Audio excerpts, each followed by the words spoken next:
ఆంధ్రప్రదేశ్లో విమానయాన మౌలిక సదుపాయాల విస్తరణకు ప్రభుత్వం కీలక నిర్ణయం తీసుకుంది. అమరావతి, శ్రీకాకుళం జిల్లాల్లో గ్రీన్ఫీల్డ్ అంతర్జాతీయ విమానాశ్రయాల నిర్మాణానికి ప్రణాళికలు సిద్ధం చేసింది.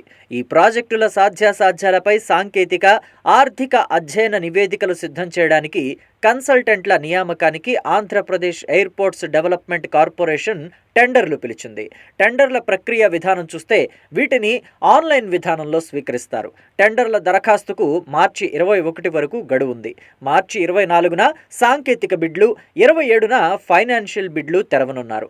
అమరావతి విమానాశ్రయ నిర్మాణానికి అనువైన ప్రదేశాన్ని కన్సల్టెన్సీ సంస్థే సూచించాల్సి ఉంటుంది. శ్రీకాకుళం జిల్లాలో నిర్మించబోయే విమానాశ్రయాన్ని ఈశాన్య దిశలో శ్రీకాకుళం నగరానికి 70 కిలోమీటర్ల దూరంలో సముద్రానికి సమీపంలో నిర్మించనున్నట్లు ప్రభుత్వం తెలిపింది.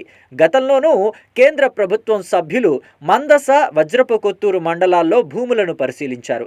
కన్సల్టెన్సీ సంస్థలు ప్రతిపాదిత విమానాశ్రయాల నిర్వహణను ప్రభావితం చేసే సాంకేతిక, ఆర్థిక అంశాలను గుర్తించాలి.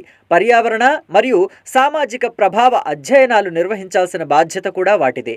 విమానాశ్రయాల నిర్మాణానికి consultancy master plan, financial model, project స్ట్రక్చర్లను సిద్ధం చేయాలి. ప్రభుత్వ, ప్రైవేటు భాగస్వామ్యం, జాయింట్ వెంచర్ వంటి విధానాల్లో ఏ మోడల్ అనుసరించాలనే అంశాలను విశ్లేషించాలి. నిర్మాణ వ్యయ అంచనా, రెవెన్యూ జనరేషన్ మోడల్స్ సిద్ధం చేయాలి. విమానాశ్రయాలున్న ప్రాంతాలను ఏవియేషన్ హబ్బులుగా అభివృద్ధి చేయడంపై ప్రత్యేక అధ్యయనం చేయాలని ఏపీఏడీసీ సూచించింది. రాబోయే 35 ఏళ్ల ట్రాఫిక్ అవసరాలను దృష్టిలో ఉంచుకుని కాన్సెప్ట్ మాస్టర్ ప్లాన్ రూపొందించాలి. రన్వేలు, టాక్సీవేలు ఎన్ని ఉండాలి, అవి ఎంత పొడవుండాలి అనే అంశాలపై స్పష్టత ఇవ్వాలి. ఎయిర్క్రాఫ్ట్ పార్కింగ్ స్టాండ్లు, ప్యాసింజర్, కార్గో టెర్మినళ్ల రూపకల్పన వంటి అంశాలను ప్రణాళికల్లో పొందుపరచాలి.